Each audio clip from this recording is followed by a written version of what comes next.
Well, son, time to get this thing out of here, dude. You did a good job, dude. Here, go ahead and start it.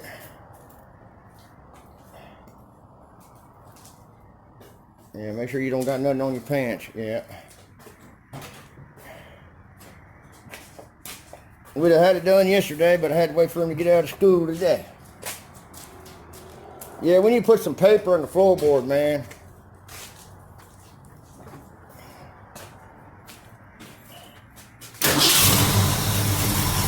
Yeah! First shot. You didn't even have to pump it, did you? That's dumb, man.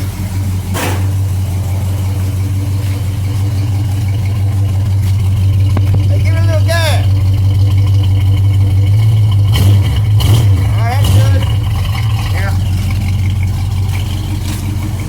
You got headers on it. Alright, son. Appreciate you taking your shoes off, buddy. That's a smart thing to do. Would you like to have one of these? Well, your LTD, it's going to be a Ford, dude, but it's going to have a larger motor in it, and it's going to ride like a cloud. This thing rides kind of like a go-kart, opposed to riding in a, you know, just on a cloud. It's a real, riding in a four-door is a different experience than riding in a two-door Mustang. All right, man. Ready to get this show on the road and get it out of here. Here's what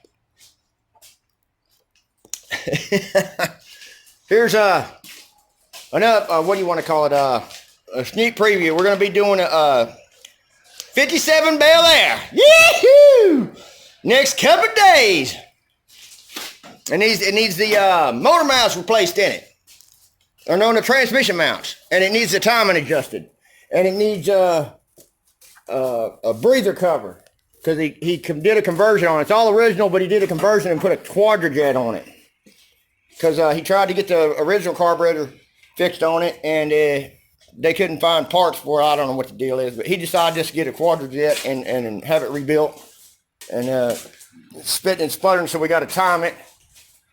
And you can't adjust the timing because, you know, it's got that upgraded ignition on it.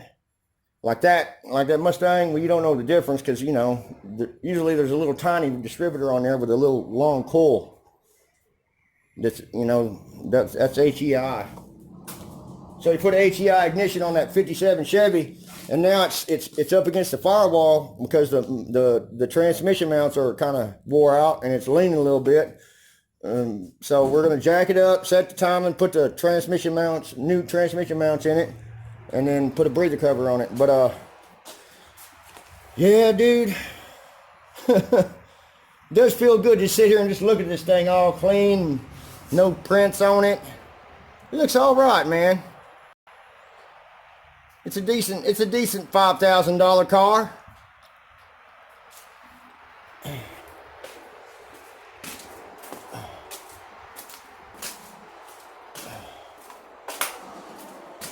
Anyway, I'm going to call Mark, ask him if he wants us to park it outside and leave the keys next door for somebody, or leave them with the dude in the back or something, because I want to go home, dude. Yeah, the rims look nice too now. Look decent, you know. They're not flaking and doing all that other. I got as much as I could off of them. I got the bumper as clean as I could. Use steel wool on the rims. Steel wool does not scratch the rims. Don't use a Brillo pad because it will mess your shit up. I've never used one, but somebody shared that with me. Said don't use a Brillo pad. You gotta use steel wool. Steel wool. I think you get it at the hardware store.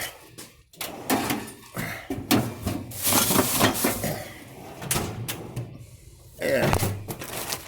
No, that's not it. I guess we use it all.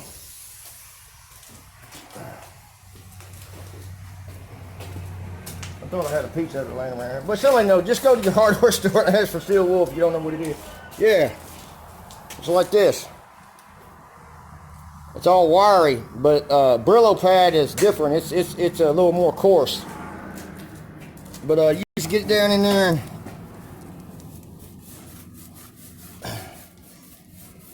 rust.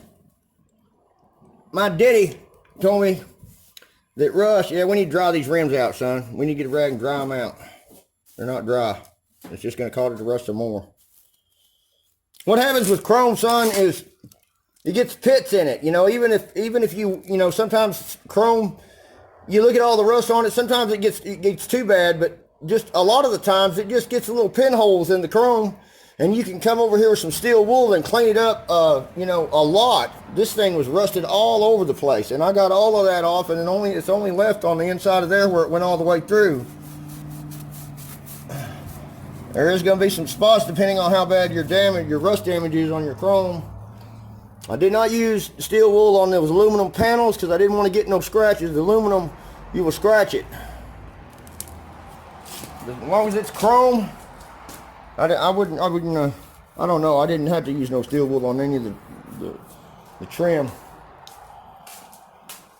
Well, son, let's out. See y'all until next time.